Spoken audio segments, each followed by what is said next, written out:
Un auteur a dit: la prison la plus misérable du monde est la prison que nous créons lorsque nous refusons de faire preuve de miséricorde. Nos pensées s'enchaînent, nos émotions s'enchaînent, la volonté est presque paralysée. Mais lorsque nous faisons preuve de miséricorde, tous ces liens sont brisés et nous entrons dans une joyeuse liberté qui nous libère pour partager l'amour de Dieu avec les autres. Amis téléspectateurs, bonjour et bienvenue à Dies Domini. Loué soit Jésus-Christ. Nous sommes au 24e dimanche du temps ordinaire de l'année A et en ce dimanche, nous sommes invités à méditer l'évangile de Saint Matthieu au chapitre 18 du 21e au 35e verset. Et pour les commentaires du jour, nous recevons depuis le Bénin, en ligne bien sûr, le Père Bognon Clétus. Bonjour, Padre. Bonjour, Madame Comment vous Sylvie. allez? Je vais très bien. Nous allons très bien aussi. Bienvenue sur le plateau de Dies Domini et nous sommes heureux de vous accueillir. J'espère que vos paroissiens, toutes les personnes du côté du Bénin, se portent très bien. Ils vont très bien. D'accord. Alors mon père, je vais vous inviter à lire l'évangile de ce dimanche et juste après, nous allons enchaîner avec les questions.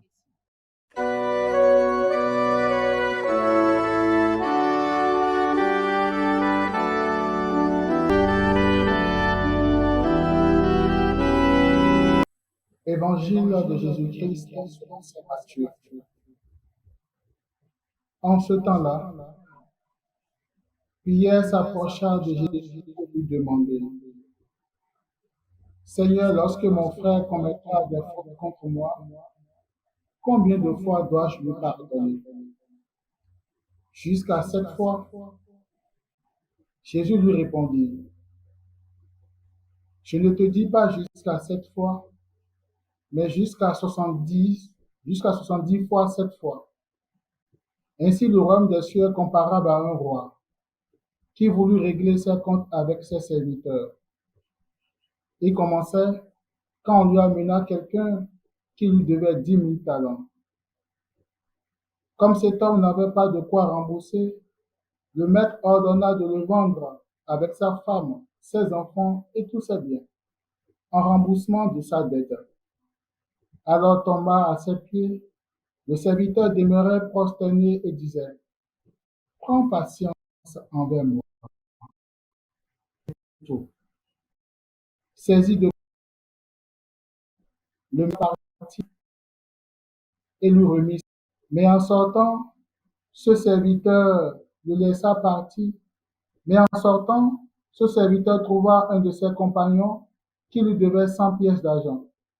Il se jeta sur lui pour l'étrangler, en disant: Rembourse ta dette.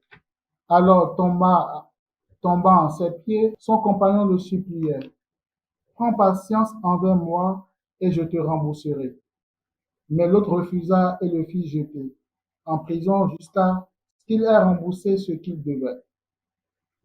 Ses compagnons, voyant cela, furent profondément attristés et allèrent raconter à leur maître tout ce qui s'était passé. Alors celui-ci le fit appeler et lui dit: Serviteur mauvais, je t'avais remis toutes ces dettes parce que tu m'avais supplié. Ne devais-tu pas, à ton tour, avoir pitié de ton compagnon, comme moi-même j'ai eu pitié de toi? Dans sa colère, son maître le livra au bourreau jusqu'à ce qu'il eût remboursé tout ce qu'il devait. C'est ainsi que mon Père du ciel vous traitera si chacun de vous ne pardonne pas à son frère du fond du cœur. Merci beaucoup, Père Clétus. Alors, mon père, ma première question, pourquoi le choix de ces tests en ce 24e dimanche? Pourquoi tous les tests sont en concordance et parlent de pardon, de pitié, même le psaume, hein, je crois. Merci, Madame Sylvie. Je crois que l'Église, dans sa sainte sagesse, a ordonné pendant 3 années les tests liturgiques que nous devons écouter chaque dimanche. Et c'est autour des thématiques que ces tests sont organisés. Et ces tests, c'est pour permettre au peuple de Dieu d'être nourri de la parole de Dieu, cette parole qui nous vivifie, cette parole qui nous sanctifie et cette parole qui nous libère. Et donc, en ce 24e dimanche, providentiellement, la thématique majeure des tests que propose la liturgie tourne autour du pardon. Et je dirais simplement du pardon et de ses dérivés. Si on prend le champ lexical du pardon, nous avons beaucoup d'autres choses et qu'on pourrait déduire. Donc, c'est pour cette raison. Merci. D'accord. Merci, mon père. Alors, justement, est-ce que vous pourrez nous en dire un peu plus sur le pardon? C'est quoi le pardon et pourquoi est-ce que c'est si important de pardonner? Donc, c'est sûr que ce n'est pas, comme vous venez de le dire, ce n'est pas fortuit si l'Église voudrait parler de ces thématiques en ce dimanche. Alors, pourquoi le pardon et pourquoi est-ce que c'est si important le pardon? C'est une question qui nous amène à définir ce que Dieu est. En réalité, on ne peut pas donner une explication du pardon. Il y a certains mots dont on n'arrive pas à épuiser le sens et la quintessence.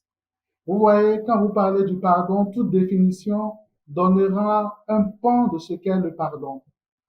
Et moi, je dis le pardon, c'est un mystère comme Dieu est mystère. Et c'est comme on me demande de définir l'amour. Je ne peux pas définir l'amour. L'amour, toute définition de l'amour n'arrive pas à épuiser ce qu'est l'amour. Mais on est obligé, pour se rendre intelligible aux hommes, de donner certains pans de définition d'un mot. Et donc, quand on parle du pardon, je crois d'abord que étymologiquement, pardon, vous voyez, ça fait, on a le don dedans et le par, c'est-à-dire donner par-dessus tout, donner par-dessus tout, donner par-dessus l'offense qui a été faite, donner le sourire, la joie à celui qui a offensé, mais cela ne voudrait pas dire qu'il faut oublier ce que la personne a eu à vous faire. L'anthropologie nous fait savoir que nous sommes des êtres de chair. Et donc, en étant des hommes de chair, nous avons une mémoire. La mémoire définit l'homme. Et qu'on veuille ou pas, quelque chose qui est une offense qui a été faite est mémorisé dans nos chaînes de pensée. Et donc, du coup, on ne peut pas oublier le mal qui a été fait ou le mal que nous avons fait. Parce que le mal demeure un mal. Mais on peut laisser l'eau passer. C'est-à-dire, au-delà de l'offense, on peut avoir cette grâce particulière de Dieu qui nous permet d'ouvrir notre cœur. Et c'est justement en ouvrant notre cœur à cette dimension de l'être même de Dieu que nous pouvons dire que nous avons pardonné. Parce que Dieu lui-même, il est pardon, il est miséricorde. Et quand on arrache la miséricorde même à l'être de Dieu, il n'est plus. Ce qui définit Dieu, c'est la miséricorde, c'est le pardon. Et quand vous lisez toute la Bible, vous verrez cette image de Dieu. C'est vrai que dans l'Ancien Testament, on a l'impression d'avoir un Dieu mécréant, un Dieu méchant. Mais en réalité, même au cœur de ce que nous pouvons appeler la méchanceté de Dieu, selon certaines interprétations, c'est plutôt la justice de Dieu qui accompagne sa miséricorde qui se déploie. Et donc, ce n'est pas parce que Dieu est mauvais, non. L'être même de Dieu est pardon, miséricorde, compassion. Donc, c'est ce que je peux vous dire en parlant d'une certaine définition du pardon, mais qui n'est plus pas ce que nous entendons par pardon. Pour moi, le pardon est un mystère. On ne peut pas l'expliquer, mais on vit le pardon quand on offense l'autre et soi-même on pardonne quand on est offensé. Vous parlez de l'importance du pardon. Et pour répondre à cette question, je voudrais qu'on parte de la première lecture de ce jour.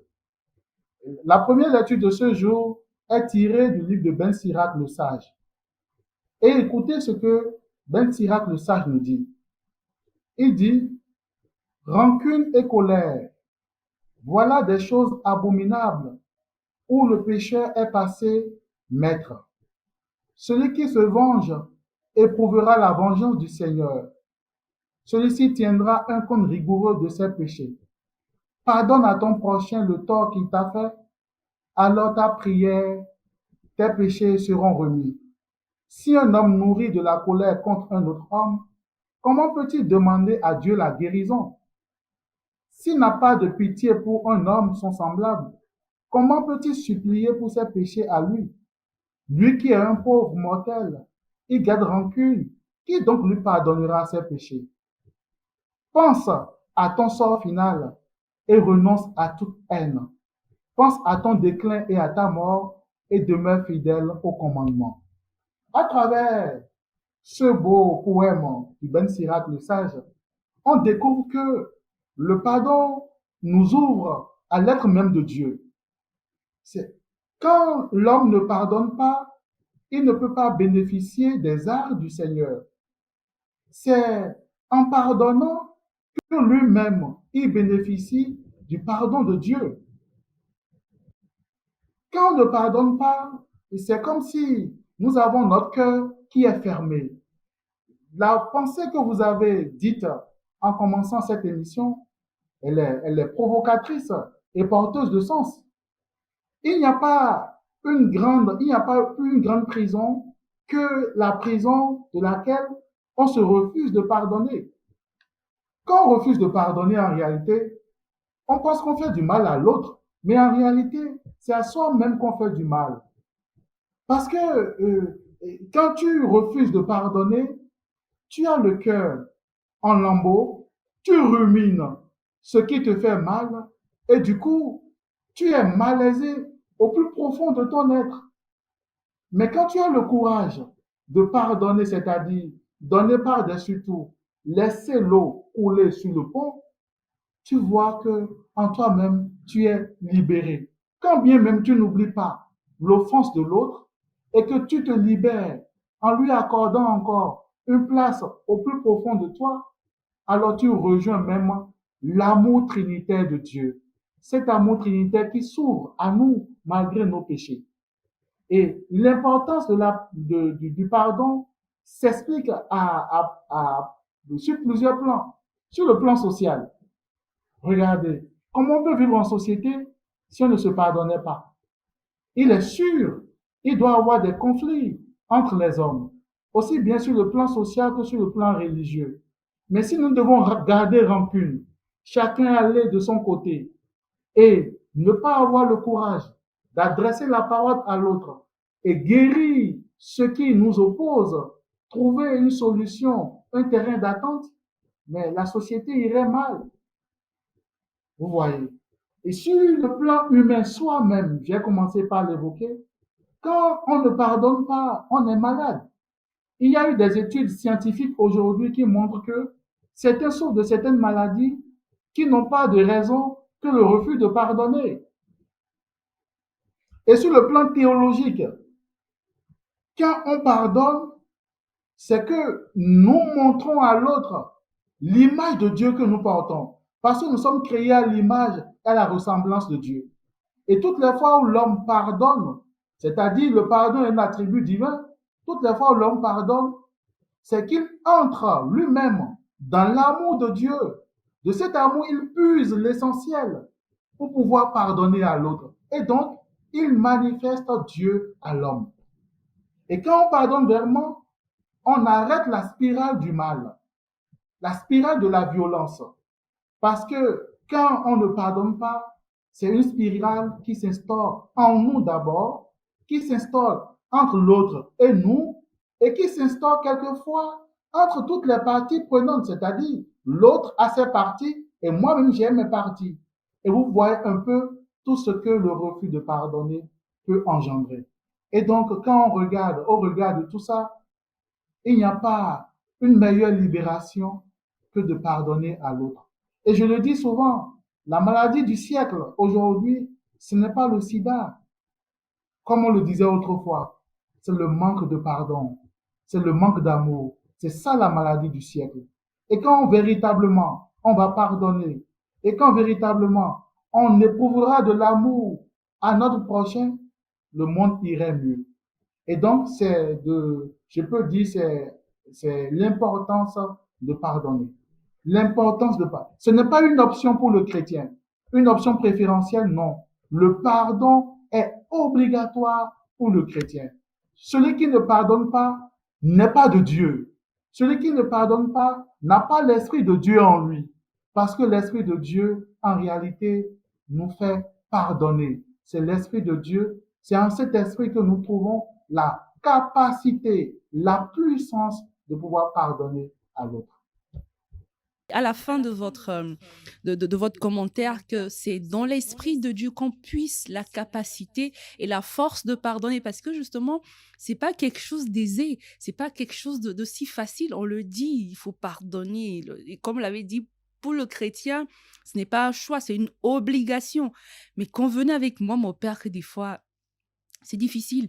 Je prends l'exemple de quelqu'un dont peut-être son fils ou sa fille a été tuée par quelqu'un. Vous imaginez que vous demandez à cette personne de pardonner au meurtrier. Ou il y a plein d'exemples. Même dans l'évangile, on remarque une nation un peu bizarre. Le monsieur qui a été pardonné par le roi, ou on lui a remis ses dettes et tout, mais qui juste après sort et voit son compagnon et lui, en retour, ne veut pas pardonner. Donc, ça veut dire qu'il y a quelque chose, des fois, dans l'être humain qui nous empêche de faire cet acte-là. Ce qui peut-être va m'amener à ma dernière question. Aujourd'hui, pour nous chrétiens, quel est le message que vous nous faites passer cet évangile? C'est vrai, il faut pardonner, c'est obligatoire. Il faut ça pour qu'on puisse avoir une bonne société, une société en paix et tout, mais comment est-ce qu'on peut arriver à pardonner? À pardonner la plus cruelle des offenses. Comment est-ce qu'un chrétien peut arriver à pardonner, je ne sais pas, la plus inexcusable des offenses? Comment est-ce qu'on peut arriver tout simplement à aller au-delà de l'offense qu'on nous fait? Merci, Madame Sylvie. Avant de répondre à votre question, vous me permettrez de faire un retour sur les textes et particulièrement sur l'évangile de ce jour. On nous dit que Pierre s'approcha de Jésus pour lui demander, Seigneur, lorsque mon frère commettra des fautes contre moi, combien de fois dois-je lui pardonner? Jusqu'à 7 fois? En le disant déjà, Pierre pense que jusqu'à 7 fois, c'est déjà un record. C'est un record. Pardonner jusqu'à 7 fois, c'est un record. Et quand il le dit, comprenez, dans la tradition biblique, c'est-à-dire plus précisément dans l'Ancien Testament, et il y a ce qu'on appelle la loi de Talion. Œil pour œil, dent pour dent, vie pour vie. Et donc, déjà, si lui, il a la possibilité de pardonner 7 fois pendant une journée, cela voudrait dire qu'il a déjà beaucoup fait. Mais en réalité, que le pardon n'est pas de l'ordre de l'arithmétique. Ce n'est pas une question de nombre. Le pardon relève de l'essentiel de l'homme, de l'être de l'homme. Et puisque c'est pas lié à la quantité, mais à la qualité de notre être, il n'y a plus question de nombre. Et le Seigneur lui dira, tu dois pardonner jusqu'à 7 fois, jusqu'à 70 fois 7 fois. C'est-à-dire 490 fois. Vous imaginez? Mais la réponse que Jésus donne n'est pas une réponse anodine. C'est une réponse qui tire sa source même de l'Ancien Testament. Parce que dans le livre de la Genèse, vous verrez avec Caïn, quand il a pardonné et quand il a tué son frère Abel, qu'est-ce qu'on a dit? Celui qui tuera Caïn sera vengé combien de fois? 7 fois. Et plus tard, 5 générations plus tard, il y a l'arrière-petit-fils de Caïn qu'on appelle Lamech. Lui aussi, dans un même contexte conflictuel, on dit celui qui va tuer Lamech sera vengé 70 fois. Et donc, de ce contexte de l'Ancien Testament que Jésus maîtrise très bien, Il est en train de leur donner une réponse, la réponse la plus élogieuse en fait. Le pardon n'est pas une question d'arithmétique, ce n'est pas une question de quantité, c'est une question d'être. Et ça aussi, c'est une culture. Vous avez demandé tout à l'heure si, devant la plus grande cruauté, comment on peut faire. Le pardon est une culture, on ne naît pas pour pardonner, ce n'est pas naturel. C'est comme certains, ils ont assez de difficultés à donner de l'argent aux autres parce qu'ils n'ont pas cette culture. Et donc, la culture du pardon s'impose aux chrétiens. Et c'est là où la famille est interpellée.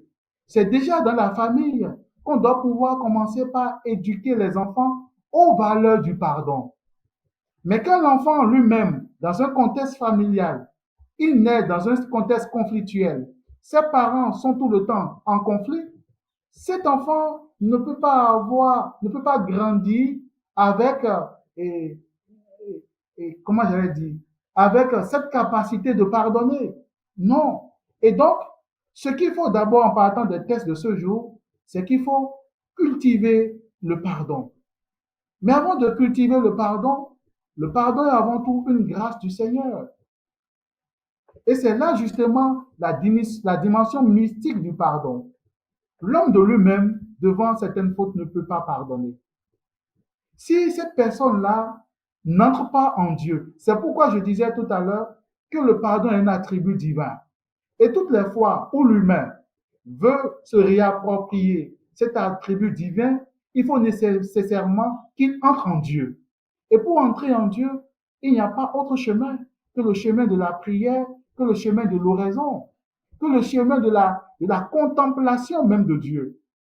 C'est en contemplant Jésus sur la croix, tout en se remémorant de toute l'histoire du salut qui a prévalu à la passion du Christ, lui-même qui, du haut de la croix, dit « Père, pardonne-leur parce qu'ils ne savent pas ce qu'ils font ». C'est en s'inspirant vraiment et en s'insérant dans cette spiritualité du pardon du Christ que le chrétien peut avoir la force de pardonner. Sans ça, devant certaines cruautés, on ne peut pas pardonner. Il faut se doubler l'esprit pour pouvoir pardonner. Et ça, c'est l'Esprit Saint. C'est pourquoi le pardon ne peut pas arriver sans cette dimension pneumatologique, c'est-à-dire cette dimension de l'Esprit Saint. Le chrétien, en réalité, tous les jours, doit implorer l'Esprit de Dieu. Laisser une place à l'Esprit de Dieu. En nous, l'Esprit humain réside, mais puisque nous sommes créés à l'image et à la ressemblance de Dieu, l'Esprit de Dieu aussi est en nous. Et donc, laisser la place à l'Esprit de Dieu de prendre le dessus sur notre esprit humain. Et c'est en ce moment que s'opère dans la vie de chacun le mystère de l'incarnation et l'humain et le divin sont ensemble et font de nous un homme accompli, un homme équilibré. Et nous avons assez de difficultés, vous voyez, quand nous pardonnons, et en retour, nous ne voulons pas pardonner aux autres. Et c'est ça l'évangile de ce jour. Il avait une dette envers le roi. Le roi lui a laissé sa dette. Il a demandé, prends patience envers moi et je te rembourserai tout. Et il était sûr de ne pas rembourser. Et pourtant, il demande la grâce de tout rembourser. Le roi, dans sa grande compassion, lui offre cette opportunité, cette possibilité. Mais lui, quand il revient sur ses pas, il retrouve un autre frère qui lui doit pas autant que ce qu'il doit au roi, mais il est incapable de lui pardonner. En réalité, ce texte veut nous faire savoir, si Dieu, lui qui est Dieu le Créateur, il nous pardonne nos péchés, pourquoi nous ne pouvons pas nous pardonner entre nous? Si nous recevons de Dieu, pourquoi ne pas pardonner à notre frère? Regardez aujourd'hui tout ce qui se passe, comme guerre, comme fratricide, tout ce qui se passe aujourd'hui, le décor qui n'est pas du tout agréable à voir, c'est tout simplement parce que on n'arrive pas à pardonner aux autres. Parce que quand on pardonne aux autres vraiment, on ne peut qu'aimer l'autre. Et du coup, le refus de ne pas pardonner est un refus de Dieu. Et quand là où Dieu n'est pas présent, on ne peut qu'avoir que le désordre. On ne peut qu'avoir que le mal. Et le mal dans toutes ses expressions. Parce que le refus de pardonner, c'est le refus de donner Dieu à l'autre. Parce que Dieu lui-même, essentiellement, il est pardon. Et donc, on peut être athée, c'est-à-dire ne pas accepter Dieu tout en disant que nous sommes chrétiens. Parce que toutes les fois où nous refusons de pardonner, c'est que nous sommes athées. Nous n'avons pas Dieu en nous. Nous avons refusé Dieu. Parce que celui qui reçoit Dieu ne peut pas ne pas pardonner. De son cœur, nécessairement, s'ouvre cette dimension spirituelle qui accorde à l'autre le pardon.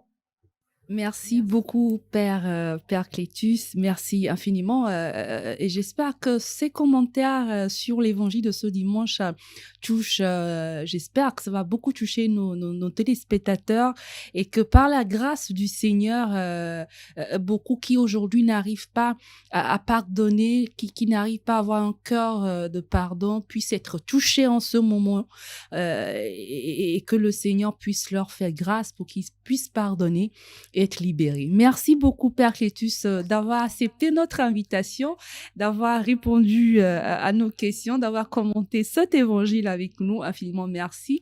J'espère vous revoir dans une autre émission. Merci infiniment à vous et bien de choses à tous vos paroissiens. Merci beaucoup, Madame. Merci. En citant un autre auteur hein, qui dit, je cite, « À excuser, ce qui peut vraiment produire de bonnes excuses n'est pas la charité chrétienne. Ce n'est que justice. Être un chrétien veut dire pardonner l'inexcusable.